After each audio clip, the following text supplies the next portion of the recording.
Look at this map of the eastern Mediterranean in the late 11th century.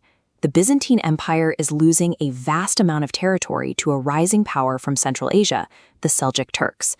To stop this rapid advance, Emperor Alexius I Comnenus sent a desperate letter to the Pope.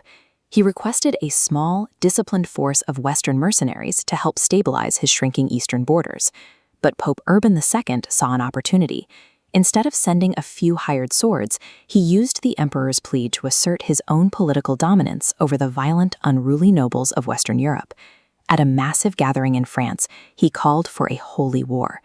To convince these hardened mites to march thousands of miles, Urban offered an entirely new spiritual incentive.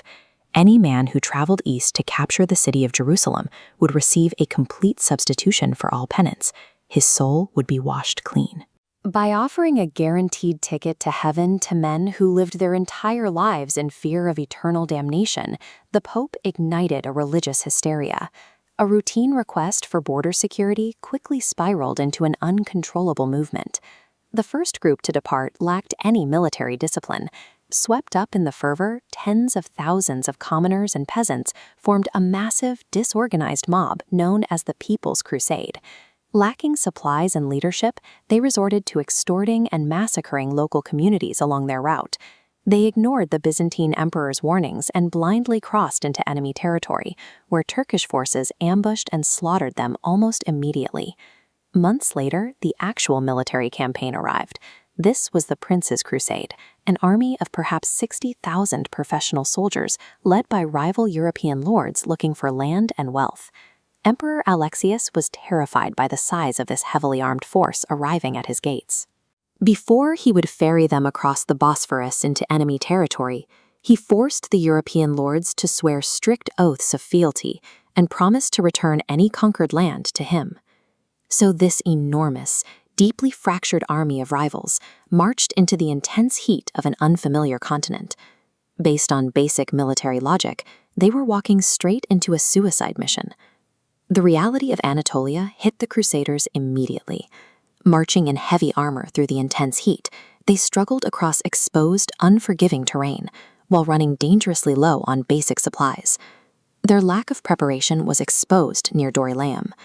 The Crusader vanguard was suddenly surrounded and ambushed by the main Turkish army, facing a barrage of arrows from fast-moving horse archers.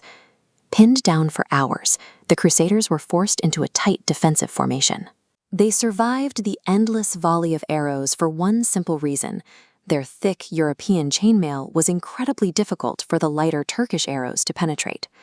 As losses slowly mounted, the Crusader rearguard arrived. They crested a hill and appeared directly on the Turks' left flank. Facing the immediate threat of encirclement, the Muslim army panicked and fled the field. The Christians claimed God had saved them. In reality, their survival came down to the physical endurance of heavy infantry, weathering the storm long enough for a lucky flanking maneuver to break the enemy's nerve. Their next obstacle was the city of Antioch. With its towering, thick stone walls, a direct assault was impossible. The massive Crusader army had to camp outside for the winter, where they slowly began to die of starvation and disease. After months of misery, they bribed a guard to open a gate and stormed the city. But almost immediately, a giant Turkish relief army arrived, trapping the starving Crusaders inside the very walls they had just conquered.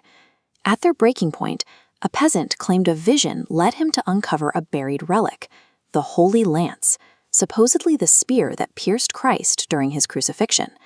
Whether the relic was real or forged didn't matter. It triggered a massive surge of religious euphoria. Driven by total fanaticism, the starving, outnumbered Crusaders threw open the city gates and charged directly into the massive Muslim army. This diagram illustrates what actually happened on the battlefield.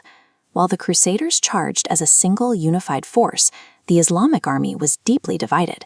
Rival Turkish and Fatimid commanders, distrustful of their own commanding general, abandoned the field rather than fight.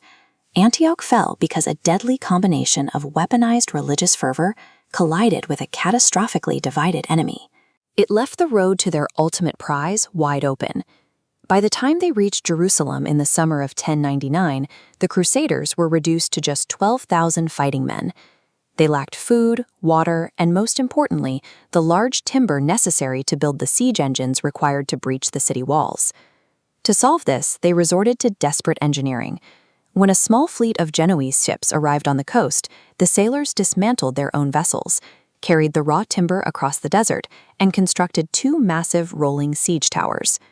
On July 15th, they forced their way onto the walls.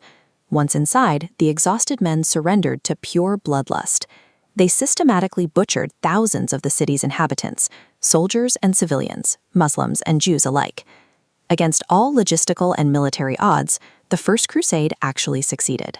They established precarious Christian states in the Middle East, though the man who started it all, Pope Urban, died just 2 weeks after the city fell, never hearing the news.